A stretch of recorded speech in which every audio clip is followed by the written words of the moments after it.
ఆపనికి వేసుకుని పిచ్చోరు మాట ఉంటుంది భోగాపురం పైడి భీమారం అది రెస్ట్ ఉండదు. సేలింగ్ ఆడే చేస్తాడు, రాయల్ ప్లే ఆడే చేస్తాడు. తగ్గిందని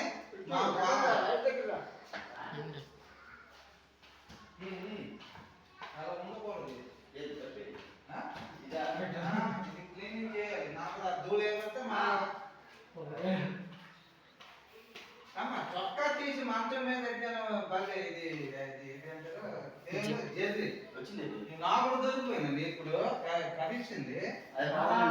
ఏదైనా చెప్పి అదే పట్టుకుంటాడు. నీకు ఆ విషయం తెలియదు కదా. చెమట ఊడిపోయింది అప్పకి. నువ్వు అనక మా నాన్న ఏదైనా అన్నాడు అనుక అదే పట్టుకుంటాడు. పిల్లలందరూ గోలాడుతుంది. మా ఆవిడ టార్చ్ పడుతుంది. అది మెడిసిన్ రాస్తాను. పేరు పూస్తాం వల్ల అంత ఇదే అవుతుంది. అయితే ఏంటంటే ఇలా ఫోటో అనేది ఇప్పుడు ఆన్ తీయాలి. అదే